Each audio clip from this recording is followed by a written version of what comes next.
Thanks so much to everyone for coming out. I'll quickly introduce the wonderful three people seated to my left, and then we'll get into it. Tal. Tal is co-founder of Clarity Capital. He's also chairman of the Koret Economic Development Fund, which is Israel's largest small business and micro-lending institution, and he's a young global leader of the World Economic Forum. He serves on the board of directors of the Steinhardt Foundation, Heseg Fund, and the Re'ut Institute.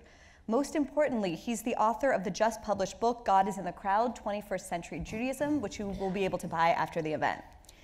In the middle, Yossi Klein Halevi, who is a senior fellow at the Shalom Hartman Institute in Jerusalem.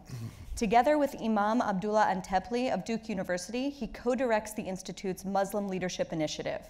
He's the author of several books, including Like Dreamers, the story of the Israeli paratroopers who reunited Jerusalem and divided a nation, at the entrance to the Garden of Eden, and the New York Times bestseller, Letters to My Palestinian Neighbor. Last but not least, Daphne Merkin. Daphne is a critic based in New York. She's the author of the novel Enchantment, two collections of essays, and a memoir most recently called This Close to Happy, A Reckoning with Depression. She's written about Israel for a range of places, including the Wall Street Journal, the New York Times, Travel and Leisure, and Haaretz. Most recently, she had a blockbuster piece for New York Magazine that profiled Woody Allen's wife, Soon-Yi Privin, which if somehow missed it, I would really recommend you Google it. Please join me in welcoming these three.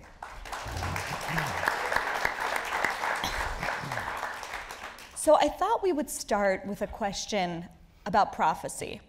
Namely, we're in the year 2018 right now. I want you to imagine 100 years into the future and give us a sense of what the state of Israel is going to look like then, and what the state of the Jewish people will look like in the year 2118. I know it's a small question, but I think that'll give people a sense of where each of you is coming from. Tal, maybe let's start with you. Sure. Yeah, I think historians or students of Jewish history look to two points where the Jewish people reinvented itself. The first is the Exodus, right, which we started in one state and ended as a people in its own land, governed by law, administered by kings and prophets. And the second turning point, or the second reinvention, was the beginning of diaspora, the Roman expulsion, where we became a people of Talmud. No administrator, no central command of the Jewish people. And that was a radical reinvention of who we are. I think we're at a third turning point, and I think it's of the scale of those first two. Judaism is going to have to reinvent itself right now to even remain intact in 100 years. And if we don't reinvent ourselves, where do you see the state of both of those things, the Jewish people and the state of Israel, in 100 years? Do they even exist, in your view? It's certainly not in a form that we would recognize today. If current trends remain linear, remember, 90% of us are now in the United States and Israel. Diaspora is no longer a relevant model for describing just the physical architecture of Judaism. If current trends remain linear, we marry ourselves into extinction in the United States. We could talk later about ultra-Orthodoxy and how that goes. I'm not sure it's the way most of us assume. And Israel, increasingly we are fractured, Israeli Jews, and I think we'll probably talk today about the rift that most people in the audience have recognized that's opened up between American and Israeli Jewry. I don't think that's where the gulf actually lies. It's between secularist Israel, which is on the side of American Jewry, and the rest of Israel. And what we're going to see happening, and I think we're seeing already, and I'm just eyeballing the audience, and there are a few people I recognize who are examples of this. I'm an example of it myself. Secularist Israel abandoning ship. Not in protest, but they're coming to seek opportunity here. We've got to remember that's who pays the taxes and fights the wars in Israel. And if enough of us abandon, I think Israel becomes unviable in the Middle East. Daphne, can you speak a little bit about where you see American Jewry? Maybe just take that specific part of it 100 years from now? I think the divide or polarization that Tal was referring to between secular Jews and more affiliated Jews to whatever degree. As far as I can see, I think it is on a road to widening that gulf. I don't know if I totally agree with Tal's dire prognostication that all secular Israelis will abandon Israel, leaving what I assume would be a tiny coterie of either Haredi or modern Orthodox Jews. I think if Israel has any hold on its residents, and I believe it does, I don't think it's all going to fall apart in the face of too much rabbinic authority being exercised in Israel. So I see, if we are all around in 100 years, I'm not sure Israel won't be a version of what it is now. Meaning, I think there are some issues that don't lend themselves to easy resolution. As in, do you believe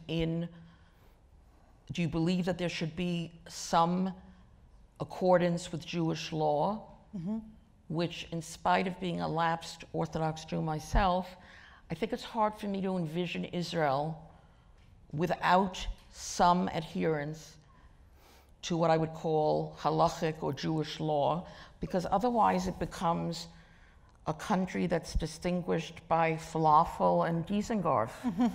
I don't know, I think it needs some of that. Possibly there will be political coalitions that will bend over backwards less to the extreme Orthodox. But I think I don't see it as a completely depleted country of all secular Jews who have bounded off to Silicon Valley or something. Yos? I think, first of all, Barry, the question is a good starting point for defining the psychological differences between American Jews and Israelis. That we even think in those terms. In 100 years.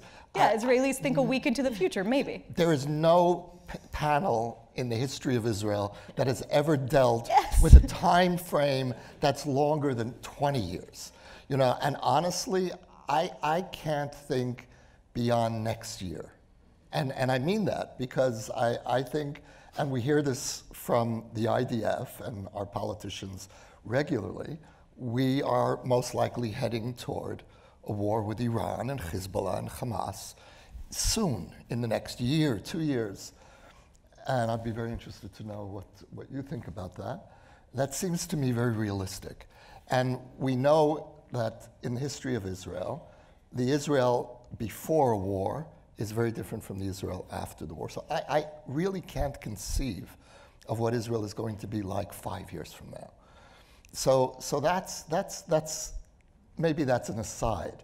But to respond to the points that have been made so far, I share your concern, Tal, that we are going to have an increasing immigration from what is really the elite in Israel, the secular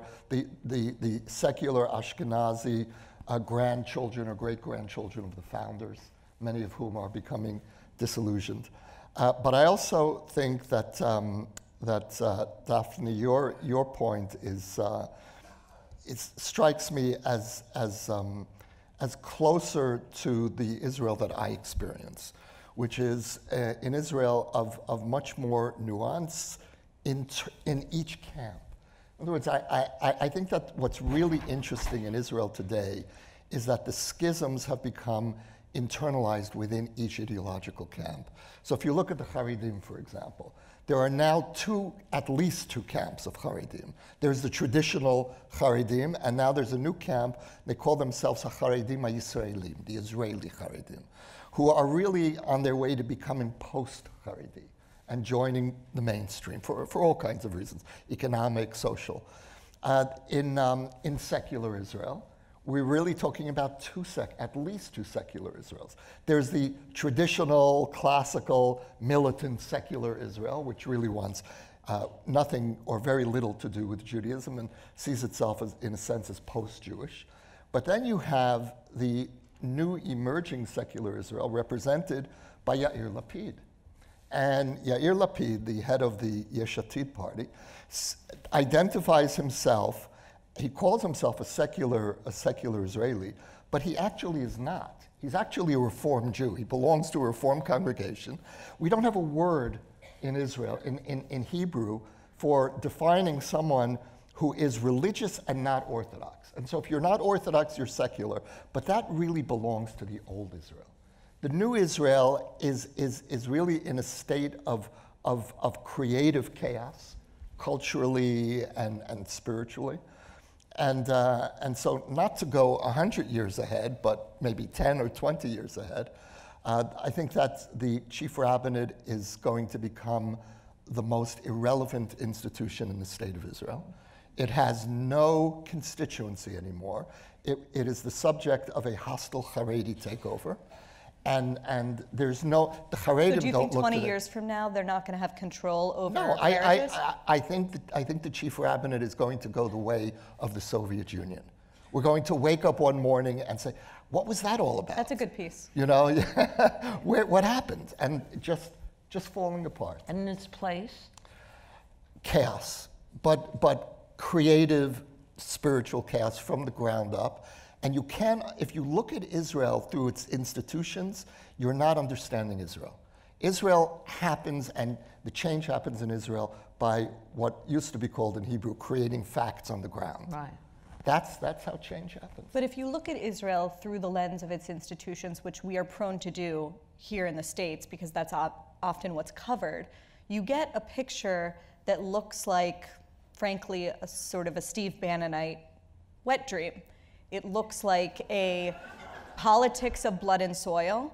It looks like, it doesn't look like the exponent of Western liberal values that so many of us love and have sort of prided ourselves on. And I'm hearing, especially in the past 2 years, and Trump has sort of revealed this, which I want to get into, you know, it's uncomfortable for American Jews who mostly despise Trump, and then you have Israelis who mostly really like him, from my understanding, and certainly from polls. So I'm wondering if you can each reflect on what that turn means, both in terms of the relationship between American Jews who loved Obama, Israelis didn't, now American Jews dislike Trump, Israelis love him, and the fact that Israel's coming to be seen, at least in some quarters, as sort of a symbol of this far-right, blood and soil nationalism, rather than, you know, kind of liberal democratic values.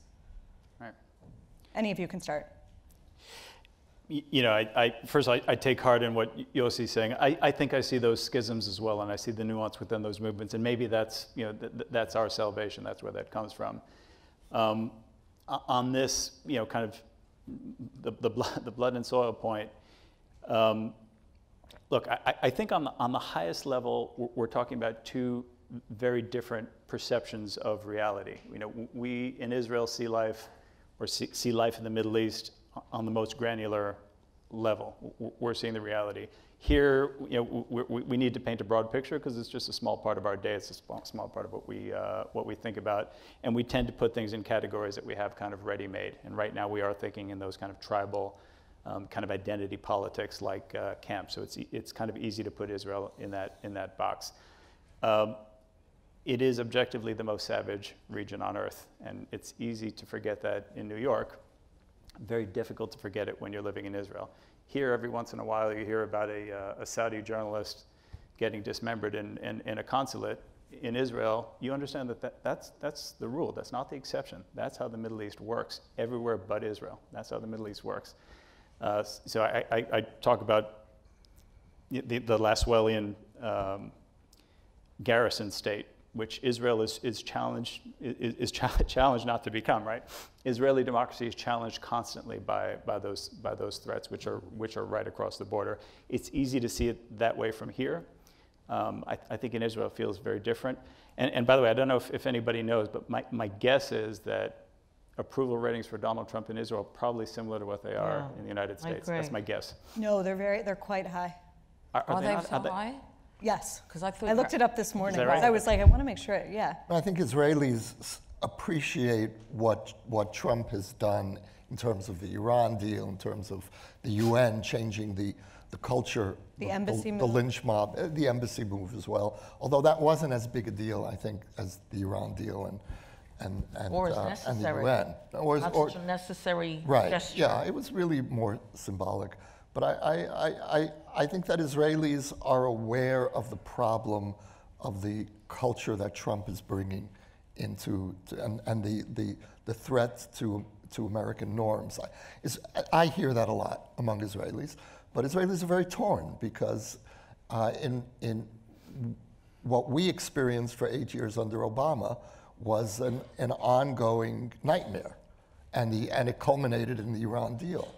And so there's a great deal, I think, of ambivalence rather than passionate support for Trump. But does the fact that Israel is increasingly perceived as a sort of, I don't know what the right word is, extreme nationalist state rather than a liberal democracy, is that worrisome? Because among American Jews that I talk to, even ones that identify as Zionists, they're very uncomfortable with that reality. I don't know if you guys are hearing the same thing. But aren't they also uncomfortable, and have been for these same Jews who are uncomfortable with what I think in some ways is the look of Israel rather than the reality of Israel? Don't they also, they have the same they have an ongoing problem with the Palestinian issue. So I don't know which I think took Israel out of the liberal running far before the Trump alliance, or whatever you want to call it. Right, Israel's become a conservative issue. That's the reality. True. Do you guys agree with that? Sadly, yeah, I think that's right. Because I think the left, or even simply liberals, view Israel as basically morally flawed. Rather than as a flawed democracy, it's viewed as inherently... It's viewed as the last, at least on the far left, but I see this view becoming more mainstream among progressives, which is this is the last bastion of white colonialism in the Middle East, and if you want to stand up for the underdog and the subaltern, you have to stand against Israel. But Yossi, I see you in deep thought, and I'm hoping you say something smart to contradict me. You know, Tell me that I'm wrong. No, I fear that American Jews, liberal American Jews, and Israelis are on an inevitable collision course, which has to do a lot with the geographical circumstances of each community. We live, as you say, in the most dangerous region on the planet. American Jews live in the safest diaspora Jews have ever known. But it's deeper than that. If you look at the Obama-Trump eras, that's really a useful way of defining the clash. What I fear is happening is that Israel and American Jews are increasingly threatening each other's most basic self-interest. We experienced that during the Iran deal, when, according to polls, a majority of American Jews supported the deal. And I'm raising the deal not to dredge up the old argument, but really to make the point that Netanyahu and his circle drew the conclusion, and I know this firsthand, drew the conclusion that American Jews are no longer a reliable ally, and it comes out of the Iran deal. Netanyahu's vindictive canceling of the deal over the wall was in large part a response to the perceived American Jewish support for the Iran deal. On our side, the unequivocal Israeli government embrace of Trump is perceived, understandably, by liberal American Jews as a threat, as reinforcing the threat to the America that has helped American Jews become the most successful minority in the history of minorities, not only Jewish minorities. And Trump is an existential threat to the liberal America in which Jews prospered individually and communally. And so when we support the Trump administration, we are reinforcing that threat. And so we are at a moment now, when we talk about the crisis in the American Jewish-Israeli relationship, it's actually much worse than we think it is. It's worse than the occupation.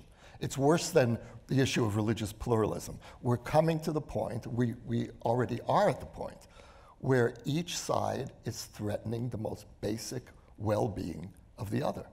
And I don't know what to do with that. But isn't it useful to pause and also take in that American Jews in and of themselves are fairly fragmented, meaning, as far as I know, many Orthodox Jews are in favor of Trump. I keep hearing this from... Yeah, tons. Yeah, I'm really speaking about the liberal Jewish majority, which is 70%. Right. Right, 80%. Right. But I also sometimes think Israel is a country basically under permanent siege. As such, macro issues of survival. But the fact that Israel's only able to think, as Yossi said, maybe a year or two into the future has sort of gotten it into the predicament it's in right now, hasn't it? But do we know that Israel fact thinks that it's this the way, siege or just mentality. Yossi? No. No, Yossi knows. I think it's true, right? The short-termism? Short-term. Yeah. It's think that's true? built into the Israeli persona. Uh-huh. Okay, what you just said, sort of about the two poles of the Jewish people pulling in opposite directions, is sort of the image I have in mind. It makes me think about a debate that I think a lot about, which is the sort of saving remnant versus the Chabad approach. And here's what I mean by that. There are those who say Judaism and the Jewish people has always been kept by a small minority of people who cared and kept it alive through the generations. And so the right approach is not to worry about the 53% or whatever it is of American Jews who are intermarrying and all the other people who are, too privileged or apathetic to care. But we should get people who are already on the same page of the Siddur, so to speak, to sing from it in tune. Then you have those, and I think of this as broadly the Chabad approach of every Jewish person matters. We want to try and bring as many people into it as possible, and this leads to initiatives like Birthright and all the rest. I'm wondering where you guys each fall sort of on that divide, and to what extent we should really be worried about the fact, let's say, that as Tal elegantly puts it in his book, that we're sort of not going extinct in this country from pogroms, but we're going extinct from love. Love is killing us here. And should we really be worried about that? I feel like there's a tremendous amount of Jewish capital that goes into the camp of let's try and bring everyone in. And we really only have had marginal success, so maybe it's time for a reappraisal. Anyone can take it. So I would say that's maybe what we started with, as far as I'm concerned, on this turning point, or this opportunity to redefine ourselves as a people. The things that kept us coherent as an identity for the last 2,000 years are no longer in place. I think, and we can argue about this later, I know certain people feel differently about this, but these 90% of Jews in America and Israel have never experienced anti-Semitism, not in the way our grandparents would have defined it. I'd never experienced it. And I think most Jews my age and younger in this country have not experienced it. Obviously in Israel, we have not. The anti-Semites are not defining us anymore. So we're challenged now to define ourselves. I think part of that challenge is, most American Jews have succeeded in defining themselves as Americans. And that's something that has only happened in the last generation or two. That wasn't the case before that. Most secularist Israelis define themselves as Israelis rather than Jews, way before they're Jews. I don't think that's sustainable. We can't look at Israel as a country. Yes, it falls into that category, kind of back to the point of kind of putting things perhaps in the wrong categories. Israel is the nation state of the Jews. We need to decide what that means. We need to decide what the Jews means. What is that definition? It's all of our project. It's all of our asset. If we look at this as two distinct entities, I don't think we solve what Yossi and Daphne are talking about. I don't think we get to that. We have to start with the basic identity Jew, decide if it's something that's worth keeping, and I think I discuss it in the book. I think it's a worthwhile question. Should there be Jews? I think that's okay. I come down on the yes side of that question. But if we want there to be Jews, what do we have to do? And it's something that we have to do together. Israelis, Americans. That divide is artificial. And I think as I have children that are coming to fighting age in Israel, it's a question that every Israeli parent has taken for granted, or has taken the answer for granted until quite recently. Of course I send my children to fight. I'm seeing more and more people who come here, again, not out of protest. They come here for a job in Silicon Valley or for an advanced degree or for something else. And when their kids are 16, start asking the question, what exactly am I sending him back for? What exactly is he going to be fighting for? It's not in protest, but increasingly we're saying, wait, hang on a second. The fact that your grandfather got on this boat and my grandfather got on that boat in Poland 100 years ago means I'm condemned to go stand at a checkpoint and be brutalized for 3 years while you go to Stanford. I don't like that deal, and I don't have to accept that deal anymore.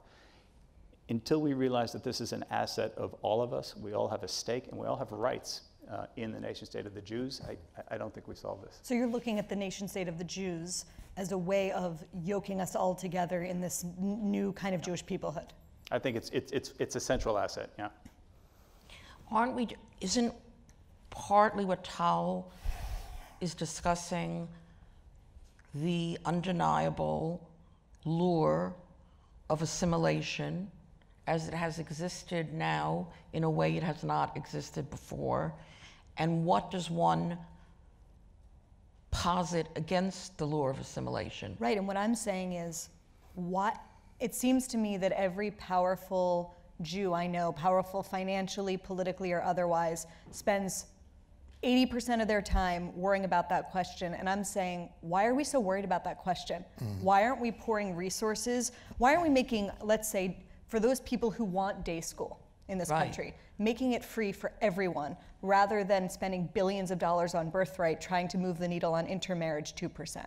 That's my question. Yeah, I tend a little bit on this to be more in agreement with the idea that this intensity about pluralism may not be working so well, because some years ago, well, it seems like a century ago, there was a book by Samuel Friedman called Jew versus Jew, in which he argued that the experiment of Reform Judaism, conservative Judaism, had sort of failed, and what we are left with is Orthodox, and to the right of that, as coherent Jewish entity. I mean, I think somewhere in this, which is my question, partly for Tal and Yossi, I'm not sure what the role of Jewish learning, which is why it interested me that you brought up day schools. Birthright always seemed to me, just looking on, as a great way of getting a free trip to Israel, and as cosmetic. I don't know, has it achieved what it has set out to achieve? Has it brought the kids who go on it, or the young adults, whatever you want to call them, closer to Jewishness, to Israel? I somehow wonder about that. And I wonder, without some form of basic Jewish learning, knowledge, how anything is so viable in terms of Jewish identification. And that includes Zionism, which seems to me like the secular version of Zionism, which is sort of that you go with your hoe and pail to Israel, seems somehow to have exhausted itself, which leaves what version of Zionism? I guess I wonder. Yes?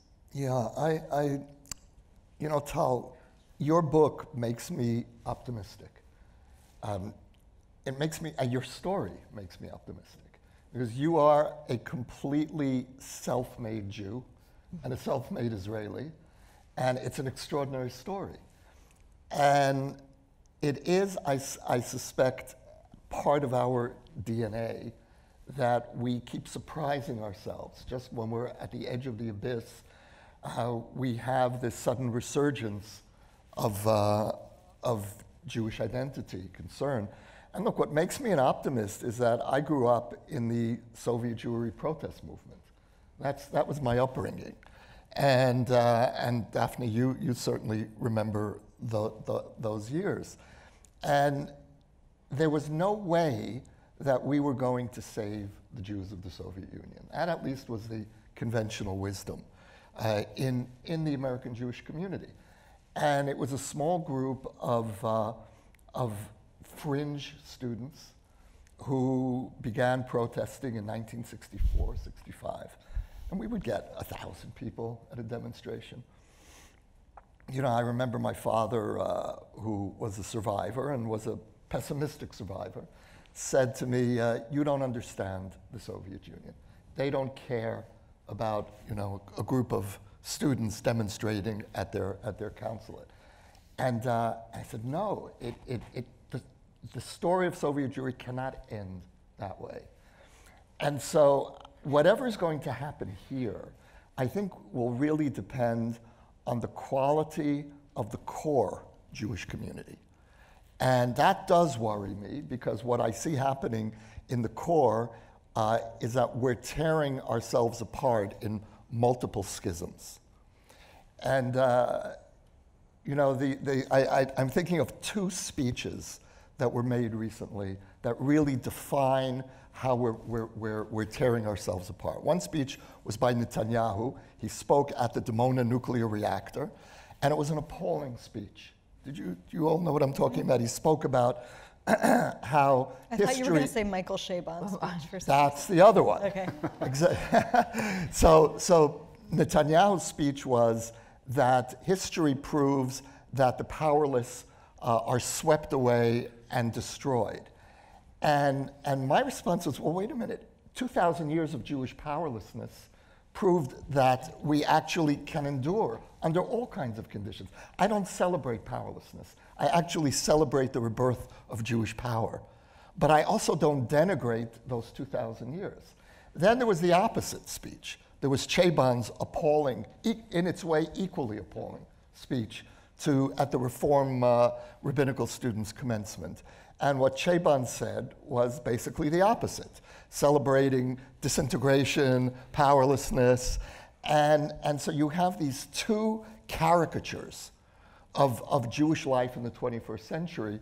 One is extreme particularism and a coarse celebration of power almost for its own sake.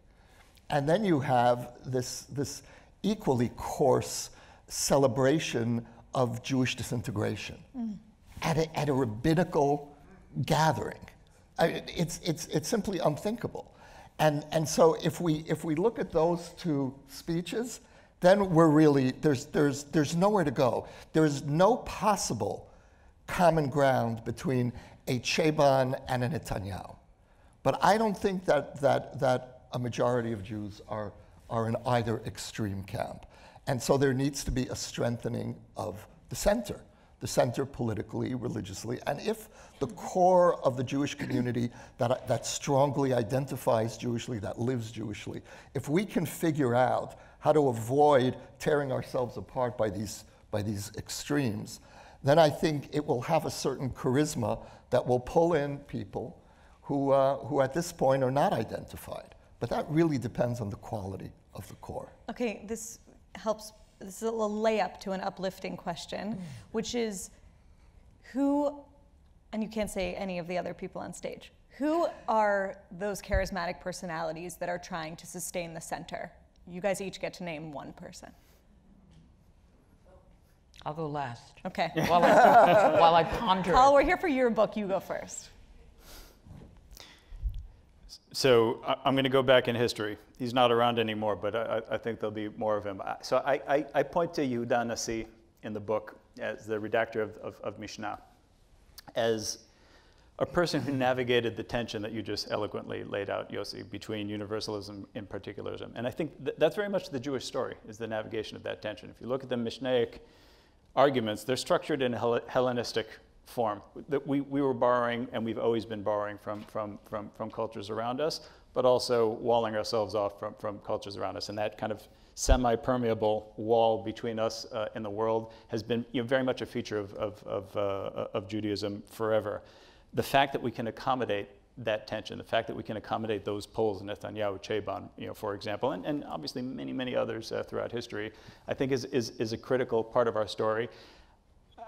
I would embrace that. I mean, I think we want that diversity of voices, even when they clash. We do need to learn, I think now in this, this period where we're again challenged to reinvent ourselves, is to find the love for each other, even when we don't argue. And I've been saying it because I want to apologize every time I can. One of my big regrets in this book is I don't really dig for that love, particularly for Haredi Judaism. And I've found it subsequently, and I regret not having worked that in. I think that's a critical part of this exercise, is let's find the humanity in each other and continue disagreeing. That's fantastic. That is how we work. We need to navigate those tensions over time. Okay, Yehuda, is that a good dodge? Real dodge. Yossi, you get to say someone who's alive now. The Israeli rock musician Ehud Banai. And if people don't know his music, go home and just plug in to YouTube and just watch everything that he's done. Ehud Banai is probably the most beloved consensus Israeli troubadour, poet, troubadour, in Israeli music today. He is a chozer b'tshuva. He became Orthodox, but he sums up his approach to religion in one of his songs from his last album. And he uses two exits on the Ayalon freeway in Tel Aviv as the metaphor. The first is Gesher HaHalacha, the bridge of Halacha, and the second is Derech HaShalom, the way of peace. And he says, Ani holech al Gesher HaHalacha, I'm walking on the bridge of Halacha, mechapes et Derech HaShalom, and I'm looking for the way of peace. And in that song, he has a line pleading to listeners not to put him in a box. And I think that sensibility, which is really reflective of what's happening in Israeli popular culture. If you listen to Israeli music, it is the meeting ground between East and West. It's where Ashkenazim and Mizrahim come together. It's the secular and religious meeting point. And it's a phenomenal expression, again, from the ground up, of creating facts on the ground, of where I think most Israelis want to be. They don't want to be in these boxes and in these rigid camps anymore. There was a time when I think that's where Israelis did want to go. So I would nominate Ehud Banai for the Jewish Nobel Peace Prize. Love it. Beth? I've been sitting here thinking uneasily, I could lag behind Yossi and say, well, what about Danny Sanderson? Is also, but I think years ago I would have said Tzipi Livni, had she not proved a mixture of disappointing and ineffective. Possibly I would leave it a blank space into which I hope someone enters. Okay. One thing I've been thinking a lot about recently is a hard question, one I'm not sure, I don't know the answer to. So I'm hoping you guys have a little bit more wisdom, which is, are there limits, is there criticism of Israel beyond which a person should not be considered part of the Jewish people? We have that rule very clearly religiously. If someone believes that Jesus is the Son of God, they're no longer a Jew, even if they call themselves a Jew for Jesus. Should people that believe, let's say, in BDS or in the dismantling of the Jewish state, be considered a part of the Jewish people? Are there limits to what it means to have membership in our peoplehood? I'm giving this to Yossi first. My answer really comes out of my own family background and growing up in a survivor family. And I think that that my definition is as broad as it can be. I would include Jews for Jesus in there. If you want to call yourself a Jew, then you may be a bad Jew, and we can argue about that. But my other frame of reference is the Seder, and every year I tell my kids, when we do the 4 children, I say, the evil child is at the Seder. The evil child is saying all of you, but where is he's saying that when he's sitting at the Seder? And yes, you're supposed to break his teeth, and and I always think of Jewish Voice for Peace. When you think of the evil child, we have evil children in our midst. We have children who are going against the most basic well-being of the Jewish people. But I personally would not excommunicate any individual Jew. I would put certain groups outside the pale of the Jewish community. I think that Hillel should absolutely not give any space to Jewish Voice for Peace on campus. But individuals who are part of Jewish Voice for Peace, for me, it's completely open. And anyone who wants to identify with this people after the Shoah, and especially now in this period when the period of grace after the Shoah, where anti-Semitism was out of fashion, is over. And if you want to identify with the Jewish people, then, and I'm also speaking from my personal experience as someone who's married to a convert. And I'm probably the only person on this panel. We're talking about intermarriage. I'm the only one. Maybe my next marriage. Maybe inshallah. So what I've experienced by merging my Orthodox family from Borough Park with Sarah's Episcopalian family from Westport is that we're really in an era where the old borders don't quite make sense. Almost every one of Sarah's family members has married a Jew. And the Episcopalians in the family are at least as Jewish. And so I don't know quite what to make of that, but we're in totally uncharted territory. And so I don't think the old boundaries work anymore.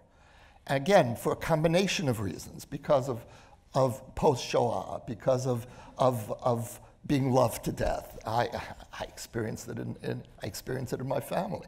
All right, Sarah and I created a Jewish family. We're the only ones, though, in our network. So, but what I do see in my Episcopalian Jewish family is a great sense of affinity with a vague sense of Jewishness.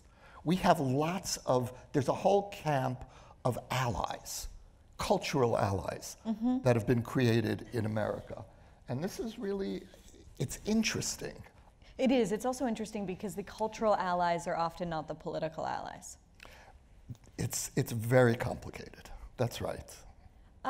Quick round. I'm wondering what it means to be a Zionist in the 21st century after the State of Israel has been established and has the strongest military force in the Middle East. Like, has Zionism's mission been fulfilled? I would argue not. But what does it mean to be a Zionist in the 21st century?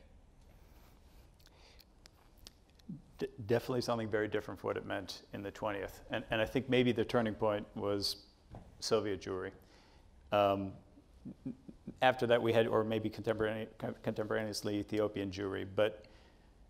And Tal, maybe you can address this from your own experience, which is, as Yossi said, a sort of self-starting Jew at Exeter who decides he's going to, so people understand your own background. Yeah, okay.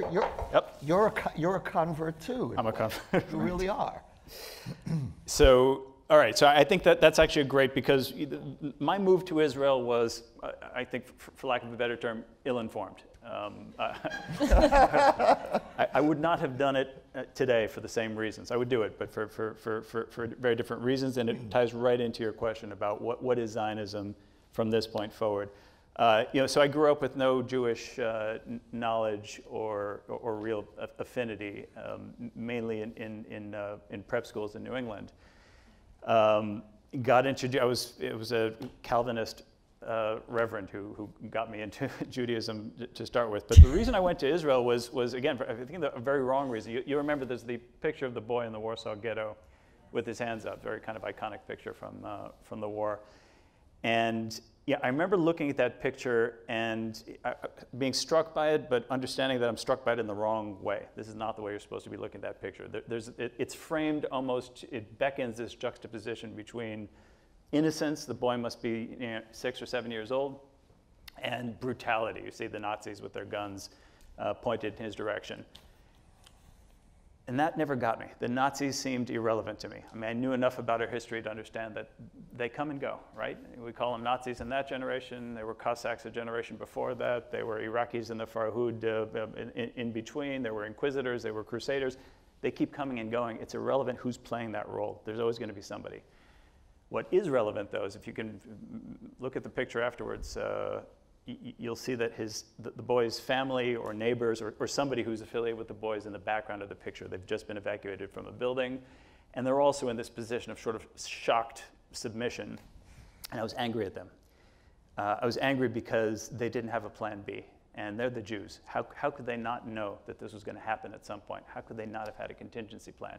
Here they are having neglected their responsibility to this child. So I was looking at the picture from the child's point of view. It took me a couple of weeks to realize I could be looking at this from the parent's point of view as well, because what's my plan B? I don't know what I would do if my American identity were revoked, just like my grandfather's German identity was revoked. That's what made me a Zionist. And which in other words was your plan B, in a way. That became my, absolutely, that was exactly, became my plan A. But Jewry today is not in the same state. With the collapse of the Soviet Union and the departure of Ethiopian Jewry, we're left with really one Jewish community in the world who's living somewhere that they don't want to live, and that's, I think, 12,000 Jews in Iran. That's it. There's the remnants of diaspora in Europe can leave anytime they want. They're not leaving in droves. Maybe they will at some point, and they have Israel. They definitely have where to go if they want to. So the critical question, what does this mean, nation state of the Jews? What does that mean? That question has been obscured for 70 years because we could answer it with a very simple answer. It's just the refuge. This is where you go when you have nowhere else to go, and that's it. No Jew needs that anymore, or very few Jews need that refuge anymore. So we're challenged to actually answer the question, well, what are we doing? The Jews doing? of France need that. Sorry? Yeah. The Jews of France still need a refuge. But so they can leave. They can leave. No, but I'm saying it still does serve as a refuge. Then go to Quebec. Right. Right. Okay, fair enough.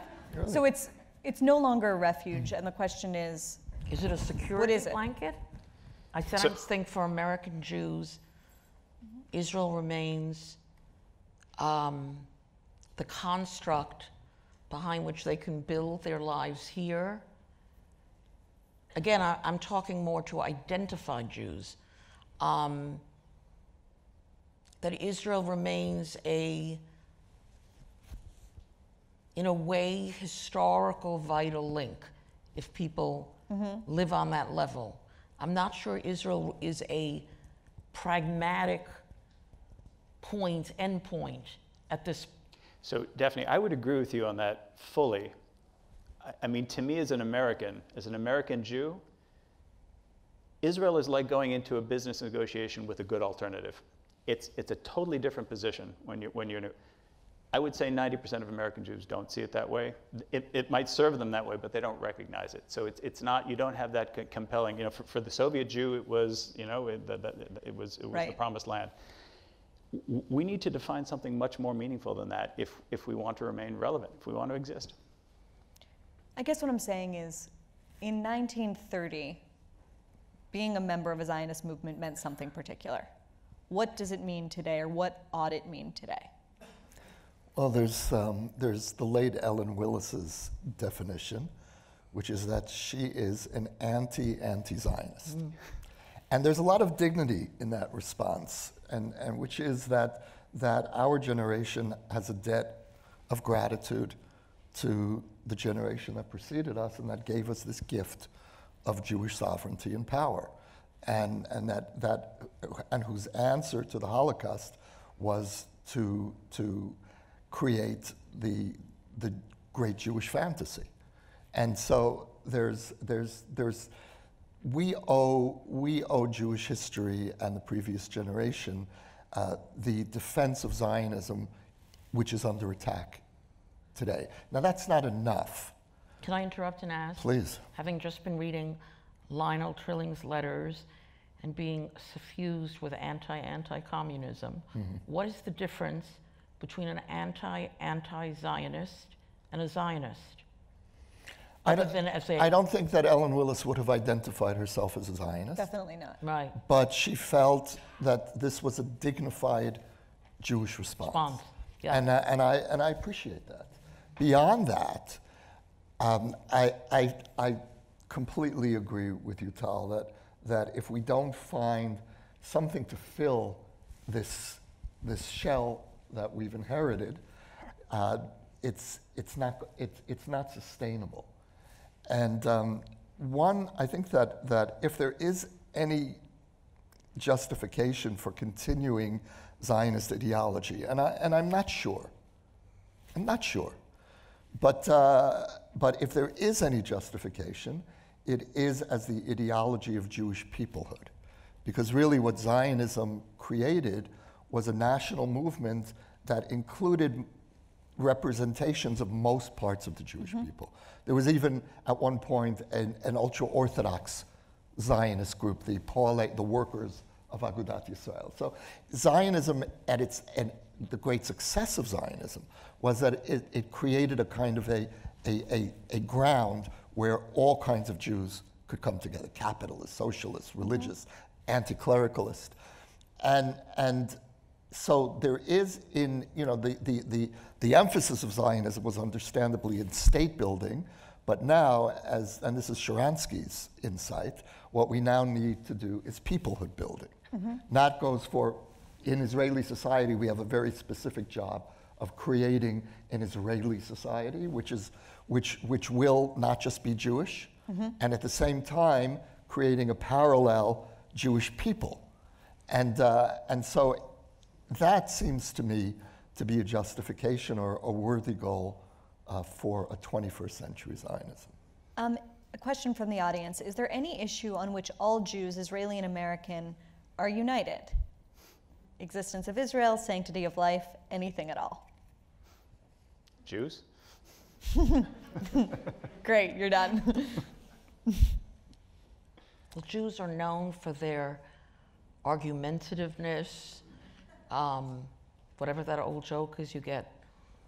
I'm not good at old jokes. You get 10 Jews in a The room. island with the 3 synagogues and the one you don't go to. Right. I'm not sure, may I answer the question with a speculation? I'm not sure there needs to be an issue on which all Jews agree, particularly, especially given that there are people who seem to me to have, sort of formed around historical scars. Do you have to then, I'm not sure you need, I'll go back to that. Maybe because I can't think of a subject that all Jews agree on, but I'm not sure it's a necessity. Okay. Until a few years ago, I would have said anti-Semitism, but we're at a moment where anti-Semitism has become politicized. If you're a right-wing Jew, you will defend Steve Bannon, and you'll focus on Linda Sarsour. And if you're a left-wing Jew, you'll see Charlottesville or Steve Bannon as the great threat, and many left-wing Jews will give a pass to Linda Sarsour. And this is really a new and very frightening development, that anti-Semitism has really become politicized, and if we can't even agree on we can't agree on who is a Jew, that's a given, but now we can't even agree on who is an anti-Semite, and that's really a problem. Or which ones we should care about. That's right. Barry, I like in the question, and there's a section in the book where we try to distill. We do a survey among Jews to try to distill some basic tenets that 80% of us can agree on. I think 100% was too ambitious. And one of them, which I did the survey, and I missed this one, but I love it. It's my favorite, actually, is dissent. Dissent is a Jewish value. So just in that question, I think we shouldn't all be agreed. I think Daphne said we shouldn't all be agreed on. Yeah, but only my camp has the right. Right. Okay, so I wave my magic wand. Each one of you becomes Prime Minister of Israel tomorrow. Very shortly, in the span of the time it would take to ride a few floors on an elevator, what are the 3 policies that you would enact immediately? If I'm Prime Minister, I immediately hand it over. Thanks a lot. So I'm going to say the one that's most controversial. I still urge you to read the book, but it's something of a punchline in the book, is that we need to empower an Israeli institution to define what makes Israel the nation state of the Jews. And that institution needs to be built by all Jews, not just Israeli Jews. I picked the presidency of Israel because it's a bureaucracy that exists today, but doesn't have a real function, so it's kind of ready to go. And that would be the office that would be responsible for defining nation state of the Jews. That means defining. And we'd all vote for that woman. Every Jew in the world should vote for that, and only Israeli Jews. Israeli non-Jews would not vote for that office, and it'd have no jurisdiction over non-Jews in Israel. But for purposes of defining who is a Jew for one, there's one threshold that matters, which is eligibility for full citizenship in Israel. That's the only thing that matters. If you convert to Judaism in the United States, I don't care who you are, I guarantee you I'll find you a rabbi who will agree to convert you, and I guarantee you I'll find you a rabbi who will reject your conversion, and you don't care in the United States. There's no executive teeth to that rejection. In Israel, you do have to care, and that's the threshold that matters. Custody over the holy sites of Judaism, that's a question for all Jews. Israel is not just a nation state like any other. It's not just a democracy. That wasn't the idea to come and start a democracy. That's just our selected form of government. It's the nation state of the Jews. It's what we're doing there. And if we're not speaking for all the Jews, we can't continue to make that claim. So I think that would be my... Do I have a coalition I can depend on? Yes, you do. You do? Yes. Okay. I want to know what your 3 priorities Okay, are. number 1, I disband the chief rabbinate and create religious pluralism. I knew that would work, but wait, you're not going to like my 3rd one, some of you.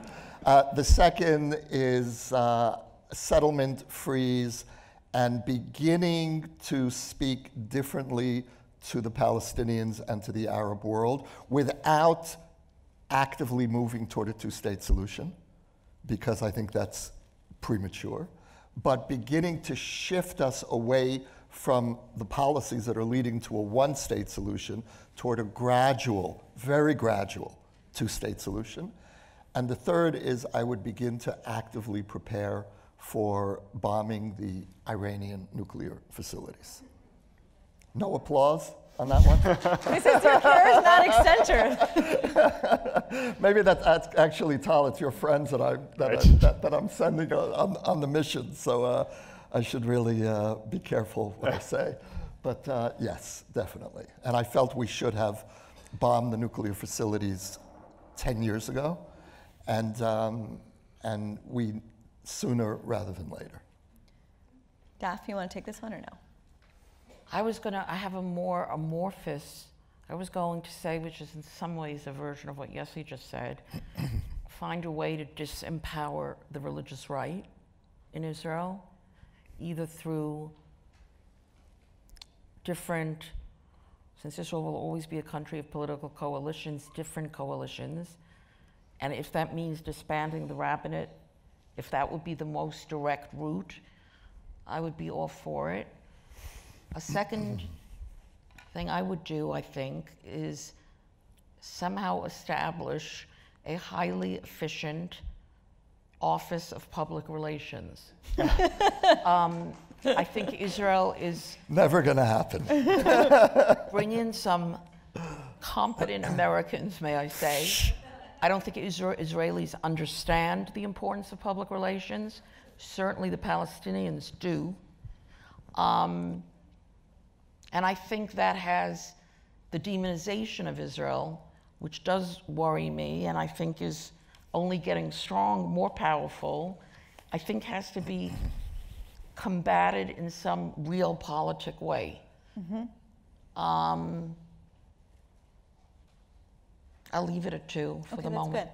I want to do a quick lightning round before we wrap it up, which is a little game I'm calling Good for the Jews, Bad for the Jews.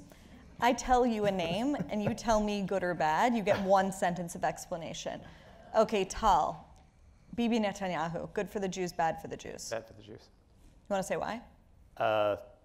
Has failed for 10 years to communicate a vision for Israel. Yossi, identity politics, good or bad?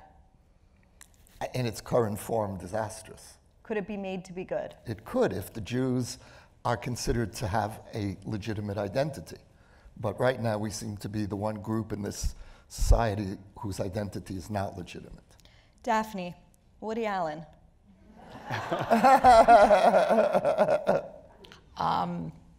That makes me think I just contributed an article to an anthology, this is long, of Jewish ideas or Jewish concepts that the editors of Tablet are putting together, and mine was Shanda. Whether, I said I'm not even sure the concept of Shanda has any hold anymore on a fractured Jewish community, but you were talking earlier, sort of, and Yossi was about bad Jews. I don't think we excommunicate. I would say Woody Allen was once seen as a brilliant, iconic Jewish product, and now partly it depends on where you stand on the allegations against him and Me Too.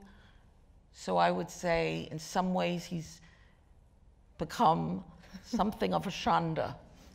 Fair enough. You know that Israelis never considered him funny. They don't get it. They don't get it. Of course not. Because we have a totally different sense of Right. humor. Okay, you get 1 more round. Tal, Mark Zuckerberg. Good. Okay. Yossi, Saudi Arabia's MBS. I thought you were going to ask me about Trump, so that's a little. No. That's. Sorry, but from where I'm sitting in the Middle East, good. Interesting. And Sunyi. You No. want to ask me about Sunyi? now I'm going to go Gary Cohn. Twist, I'm not going to do Jared Kushner. That's who I thought you were going to do. From where I stand, bad for the Jews. Okay. Last round. This is the pay it forward round, where you get to tell everyone here, in addition to buying your books, which they're going to do as soon as they leave, please do that, 1 book you've read recently about Israel, about Jewish peoplehood, or about Judaism. Doesn't have to be recent. Doesn't have to be recent. You could go back to Yehuda Nasi, whatever you need to do. A book that you'd recommend to everyone here. Daphne, I know you're reading a lot. You're starting this one. Okay. I have 2 books. One is, I forget his first name, the biography of Bibi by Anshel, what's his name? Anshel Pfeffer. Yeah, which complexified my view of Netanyahu, I would say. I thought it was a very judicious, an attempt to be fair-minded. So it didn't make me think, let me embrace Netanyahu, but it complexified. And I was thinking about this book when we were discussing how does Zionism evolve. I read in the Yale Jewish Lives, David Bialy's biography of Gershom Shalom, who in many ways, I think, is remarkably contemporary in his attitude towards Zionism. Great. I'm reading the Bible at the moment. And, Which part? I knew you'd try. there's a terrific project in Israel called 929. There are 929 chapters of the Bible. And you know, there's in the Orthodox world, there's the Daf Yomi, the reading the one page a day of the Talmud, and it's a 7-year cycle. 929 is reading one chapter a day of the Bible, and it's a 3-year cycle. And it's tens and maybe even hundreds of thousands of people in Israel are part of this. And this is now the 2nd cycle. And they've just opened an English language website as well, and it's a fantastic project, and daily commentary from across the Jewish spectrum. And what's so interesting is reading the Bible as a grown-up. Because some of these stories I really have not read since they were taught to me when I was a kid. And it's also really interesting reading the Bible as a writer, because you see, I mean, my conclusion, I'll have to stop because it really can just go on, but my conclusion is that whoever wrote the Bible, and it seems to me pretty clear as you're reading through that there had to be several authors. I think that's pretty obvious stylistically as you read. It's an this is going to sound pretty banal, but it's an extraordinary book. It's an extraordinary book, and it's really interesting to read from the psychological, historical, and spiritual dimensions. And you know, my favorite line in all of the Bible, in all of Jewish literature, is the line that we always skip over, which is Vaydaber Adonai El. God spoke to Abraham, Moses, and every time I read that line now, it's like my hair stands on end. I said, this is unbelievable. God spoke to someone, and so for all of the heterodoxy that I'm, as a writer experiencing the multiple voices in the Bible, I really feel God is speaking to me reading this book, and so it's a good Jewish book. Good. Nice rec. Tal. So I was at a lunch recently, and somebody was telling a story of an Italian army officer in the early 20th century who discovered late in life that he was Jewish. And I'm looking around the table, I'm seeing people nodding as he says that term, discovered late in life that he's Jewish. And I said, okay, so they know what that means. I think I know what that means. But I started questioning, well, what does that mean exactly? Could you say I discovered late in life that I'm a Methodist? That doesn't fly. What is that? So what exactly is that? And I think that comes to the heart of the question of exactly what we're doing right here. What is this redefinition that we're called upon to do right now? What is Judaism? The book is called The Talmud, a Biography, and it's by Harry Friedman. It's been around for 30 years. It never got huge press, and I only read it recently. And I think it's a fantastic, it describes a continuum that I hope and believe that we're still on. But we need to recognize exactly the trajectory of that continuum if we're going to inform its future. Thank you all so much, and thank you all so much for coming. Thank you, Barry.